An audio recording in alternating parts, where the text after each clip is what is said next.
দুদিন আগে রুই মাছ আনছি, ভালো একটা ফ্রেশ তো নদীর টাটকা রুই মাছ আনছি। এখন আজকে হাঁটতে যায় কুমড়া আনছাম, চাল কুমড়া। এটা খুব ছোটো আর কচি কচি দেখে তার জন্য এভাবে করছি। সাথে কারকল ভাজা, মাছ ভাজা করব, আরও কিছু কহি ভাজা করব, এইসব ভাজি ভাজা আছে। আর সাথে রুই মাছ, মেন কথা হলো রুই মাছ দিয়ে আমি এখন চাল কুমড়া দিয়ে রান্না করব। এটা খেতে মন চাইছে, এটা আমার শাশুড়ির রেসিপি। আমার শাশুড়ি বানাইতে সবাই বানায়, কিন্তু আমার শাশুড়ি যেভাবে বানায় সেভাবে বানাইতেছি। তেল দিছি, তেলের মধ্যে পেঁয়াজ, মরিচ, তেজপাতা এর সবই দেওয়া হয়েছে।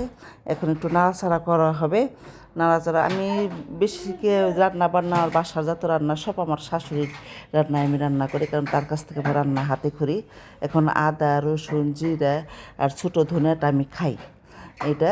এটা দিয়ে এটা ভালো করে নাড়াচাড়া করতেছি, একটু কষামো ভালো করে। এখন একটু লবণ দেওয়া হলে, সব তরকারিতে লবণ ছাড়া স্বাদ ভালো আসে না, লবণটাই মেন। বেশি দিলেও তিতা, সমান সমান করে দিতে হবে দেখে শুনে। এখন হলুদ, মরিচ, হলুদটা দেওয়া হলো। হলুদটা আমার কালারিং অনেক সুন্দর, হলুদটা এই কিছুদিন আগে ভাঙাইছি, আবার মরিচটাও তাই। এত সুন্দর কালার আসে তরকারির, খুব ফাইন কালার আসে। ছোটো এটা হলো ধনিয়া গুঁড়া ভাঙানো হয়েছে সেটা। এখন মাছগুলোকে কষাবো, ভালো করে কষাবো তেল ওঠাক পর্যন্ত। মাছগুলো কষা নিলে আমি সবাই ভাজা মাছ খায়, আমার বোন, আমার মা, ওই বাড়িতে সবাই ভাজা মাছ খায়। আমার শাশুড়ি রান্না যেহেতু আমি তার কাছ থেকে শিখছি, সে কখনো ভাজা মাছ দিয়ে রান্না করতে পারে না, আর তার কাছে স্বাদও লাগে না। সেই হিসেবে আমারও তাই হয়ে গেছে। আর আমার কড়াইটা একটু নড়ে চড়ে, বুঝলাম না কেন নড়ে চড়ে। এই কড়াইটা মানে ধুয়ে রান্না করতে হয়, খুব নড়ে চড়ে। মনে হয় তেল চিটচিটে হয়ে, বেশি তেল চিটচিটে হয়ে গেছে। আর এই পেটিটা কথা শুনতেছে না, তাই সোজা করে ভালো করে দিলাম। এখন একটু ঢাকনা দিয়ে ঢেকে দিব পানি দিয়ে, তারপরে নামিয়ে ফেলবো। এখন নামিয়ে ফেলছি। এখন সেই কুমড়াগুলো, জালি কুমড়া, মানে বাত্তি কুমড়া হলে হয় না, জালি কুমড়া দিচ্ছি। জালি কুমড়াগুলোকে এখানে দিয়ে দিব। মানে জালি কুমড়া হলো ফ্রেশ কুমড়া, সেরকম সেন্ট আছে, মানে বাসনা। লাউয়ের একটা আলাদা একটা সেন্ট আছে, সব তরকারির একটা আলাদা একটা গন্ধ আছে, সিমের গন্ধ আছে, সেরকম কুমড়ার তরকারি। এখন ভালো করে কষানি হোক, কষানি হওয়ার পর একটু পানি দিব।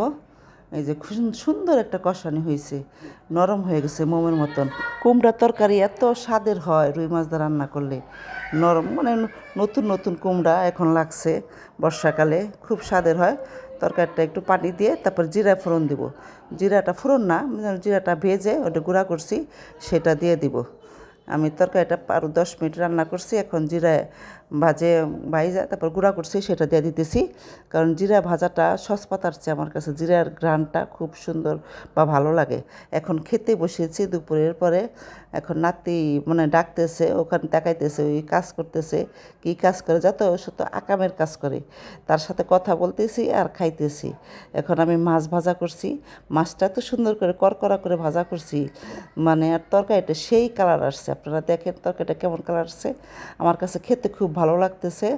আর হইলো কহিবাজি করছি আর কাগজি লেবু, কহিবাজি কাগজি লেবু, আর হলো কারকর আমি অনেক খেতে পারি ভাজা করে। আমার কাছে সবই ভালো লাগে, আমার কাছে খাদ্য যা দিয়েছে সবই ভালো লাগে। সবাই ভালো থাকবে, আল্লাহ হাফেজ।